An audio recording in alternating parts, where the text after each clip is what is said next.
Hello, welcome to week 5 of our 7001 course, Transitions to Practice. This is a DNP introductory course with some focus on family nurse practitioner aspects of the DNP. So here is the homepage of our course, and you can see that right here in the center section, you'll see the most recent 3 announcements. So whenever you look at your course, you should make sure that you've read those announcements. There will be another one posted, which will be part of this announcement shortly. The other thing is over here on your inbox, if there's any messages from your peers or from me, that you'll see a number after this. I've read all of my inbox messages before recording, so there's nothing there. But I did want to remind you of that. Finally, with all of the different changes that we've had and the need to communicate in a variety of ways, I've shared my cell phone number with you. That's 801-645-4670. So as was previously mentioned,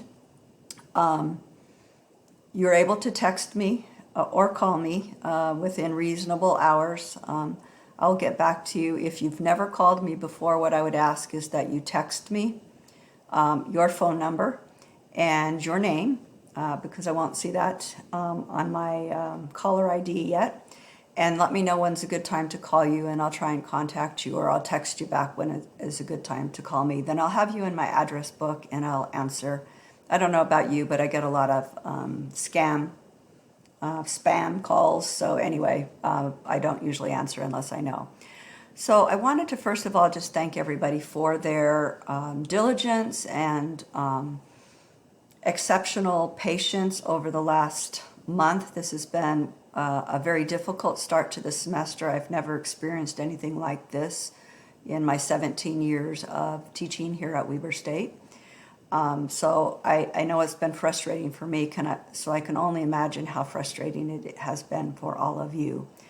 And so in light of some Canvas updates that had occurred that we hadn't planned on, there were some things that happened within several courses that I teach and my peers teach that changed how the course looks. So for example, here I had the NOP and DNP Essentials in Unit A, and somehow or another they did disappear. They're back in the course, and I'll show you where they are, as well as in this message for future use. I also want to applaud each of you for your patience and diligence as we've kind of worked through the windstorm. There were quite a few people that didn't have power and or access to internet for anywhere up to 5 to 7 days. So I think everybody's back online and we're able to move forward. But in response to that, to decrease hopefully everybody's stress and not confuse you too much, several of the due dates were postponed. So as of last week, what you should have understood is that what is due today is the structured video response talking about DNP and FNP things from your perspective and ideas that you want to share with your peers. So that initial post is due today. You also have the initial post of the NANCE, Why Hospitals Should Fly, initial post. And the replies for both of those will be now due the following Monday from today on Monday, September 28th, again at 11:59. The other thing that has happened since the first of the semester is that based on some responses from your student peers and the fact that some of you are doing catch-up work in all of your courses, is that I have decided to change the DNP FNP personal philosophy assignment.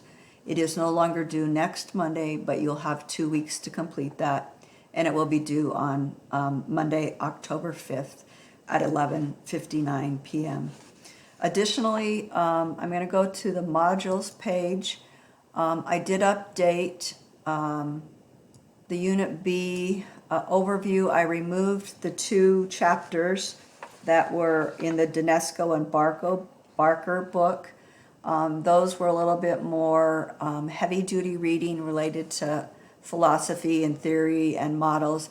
And I actually substituted the Zaccanini book 2021, the chapter 1 reading there. And there's a lot of great information in that book related to different theories. And so, there's middle range theories, grand theories, that sort of thing. They talk about Florence Nightingale, Pepla's interpersonal model, Virginia Henderson's definition of nursing. That's a model or theory that you would have probably used quite a lot in your undergraduate studies as well as your practice. Then there's some other newer models, as well as some others that have been around for a while, that relate more to DNP practice and FNP practice. So go ahead and look at those, and I've reduced the readings this week as well. So the other thing that I wanted to do was to let you know that on the readings that are in the additional Unit B readings, and I think I included them in the Unit B overview, is I included the Berrigan article on nursing practice draws upon several different ways of knowing. You probably can't see this real well because I have the screen on share. But I wanted to remind you that in here there's a lot of great information about how nurses know and do what they do. So just as a reminder, nursing theories and models are actually thoughtful descriptions of what nurses do, why we do what we do, and a little bit about describing the work of nurses. And oftentimes we can relate to them personally, but again, they're someone's ideas about the reality or their perspective on what nurses do. So the reality of nursing or what nurses do. And they often relate to what their philosophy of nursing is. So a philosophy is based on assumptions, beliefs, core values, and moral ethical considerations. Those are often determined, especially by the social norms of society, as well as what we personally believe individually. And so in Unit B, you're going to be writing a personal philosophy statement here. And I'm just going to go to that real quick and just remind you there's this cute descriptive whiteboard presentation about philosophy that you can look at, and articulating your philosophy of nursing. That's also a good resource for you. So what you need to do is to develop your personal philosophy. I would like you to keep in mind the new expertise that you're going to gain in the DNP FNP program, and as you continue to practice in a different nursing role than you have. And that's worth 15 points. And that can be, it really probably is going to be a couple of statements and maybe up to a paragraph.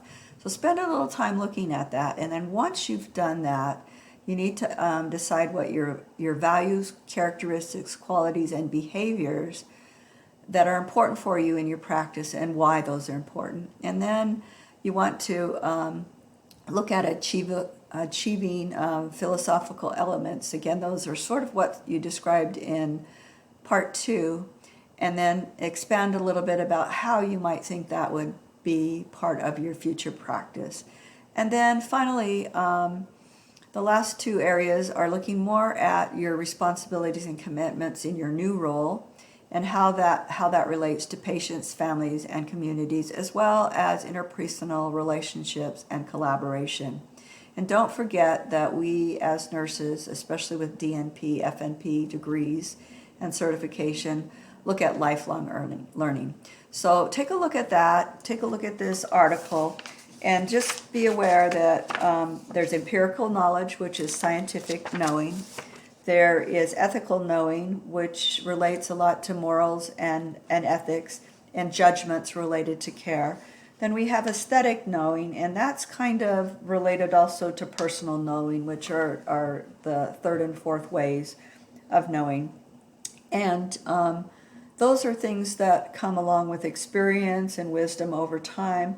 And also, you can all relate to this, where you have a patient that you're caring for. There really is no data per se, or at least you haven't looked at lab values or perhaps vital signs, but you walk in a room and you know something's not right, and sometimes this patient's going to crash sometime in the near future.